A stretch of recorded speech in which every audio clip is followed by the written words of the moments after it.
Julien Breuil, le retour. Comment allez-vous ? Très bien. Directeur des études chez Cadre Emploi. Tout à fait. Alors c'est un sujet qu'on avait quand même pas mal égrené tout au long de l'année. Là c'est la rentrée évidemment et là c'est intéressant de savoir où en sont les cadres dans leur désir de vert, parce que c'était le titre, les cadres passent au vert. Oui. Ils y passent ou pas au vert, les cadres ? C'est toujours un petit peu compliqué.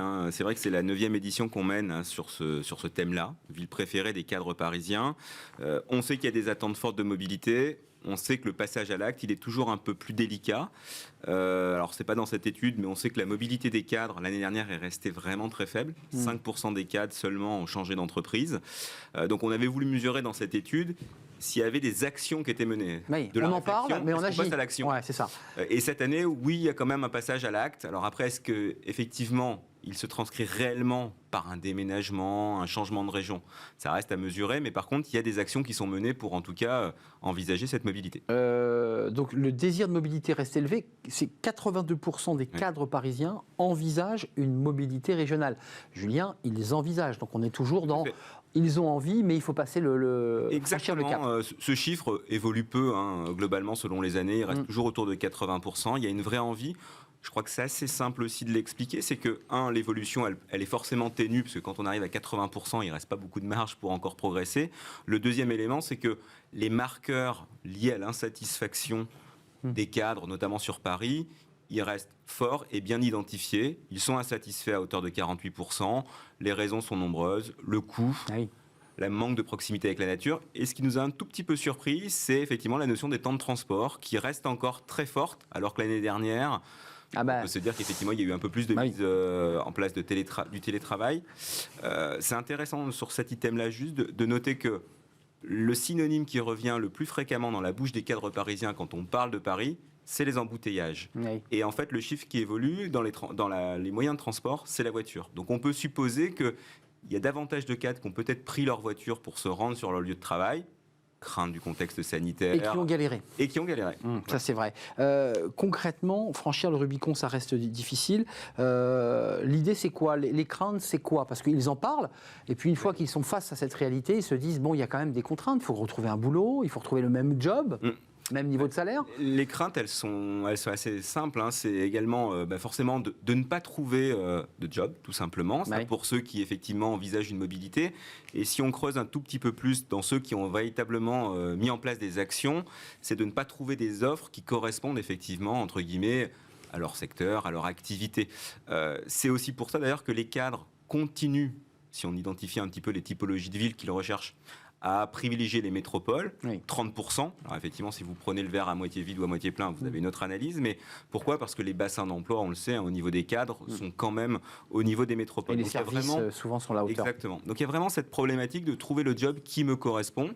Alors ils sont prêts à des concessions, démissionner, changer de métier en premier, et puis éventuellement, effectivement, envisager une baisse de rémunération, 53% d'entre eux.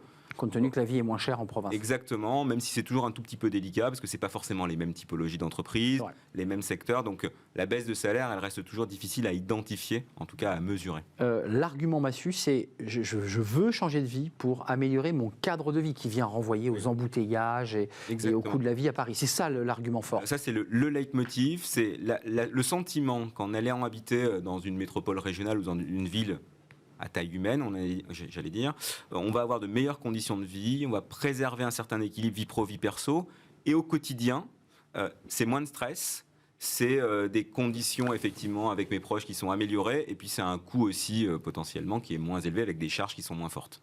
Julien, avant de nous quitter, le tiercé gagnant, j'aurais même envie de dire le quintet gagnant des villes, elles reviennent très régulièrement quand même, ça ne change pas beaucoup. Je crois que Bordeaux reste indétrônable, Nantes reste solidement ancrée à la 2e place. La petite évolution qu'on peut noter, c'est qu'effectivement, Lyon reste en 3e position, mais que progressivement, il y a un écart qui se crée avec la 2e place, qui est Nantes, et par contre qui se rétrécit avec la 4e ville qui est Aix-Marseille. Donc effectivement, il y a peut-être une perte d'image vis-à-vis des cadres de Lyon, alors que pour autant, on a souvent dit que Lyon était la seule ville à part Paris où on pouvait faire carrière et trouver des jobs tout au long de son parcours professionnel. Et ça change parce que Marseille est en train de s'ouvrir, le bassin d'emploi s'est agrandi. Donc ça c'est intéressant. Et Tours en 10e position. Vous savez le tropisme que j'ai pour la région centre. C'est aussi lié, si on regarde bien l'étude, au TGV, on peut le dire. Ah oui, clairement le TGV a redessiné la carte de France professionnelle, forcément, quand vous avez un TGV qui est à moins de 2 C'est ans. dur pour les villes qui n'ont pas de TGV, qui sont souvent des très belles villes, qui pourraient bénéficier d'un boost, mais c'est plus compliqué. Voilà, qui fait que vous mettez 4 heures ou 5 heures pour rejoindre la capitale, et c'est pas possible. Tout à fait. Merci Julien pour ce 9e baromètre, puisqu'on le suit depuis des années, enfin en tout cas vous depuis des années, nous depuis 1 an et demi maintenant, sur l'édition de l'étude Cadre Emploi sur les villes préférées, à découvrir d'ailleurs sur le site de Cadre Emploi. Si vous voulez plus de détails, Julien, c'était un plaisir de vous accueillir. Plaisir partagé. C'est la fin de notre émission. Bah oui, c'est déjà la fin de notre émission, mais rassurez-vous, on revient demain évidemment pour de nouvelles rencontres, de nouveaux sujets, de nouveaux débats. Merci à vous qui nous suivez, qui réagissez sur tous les réseaux sociaux. Je vous remercie évidemment pour votre réactivité. Merci à toute l'équipe. Jérémy à la réalisation. Merci à Amanda pour le son. Merci à Fanny Griesmer, Pauline Gratel et merci à Margot Ruot et à toute l'équipe qui m'accompagne. C'était un vrai plaisir. Je serai là demain, fidèle au poste. Bye bye.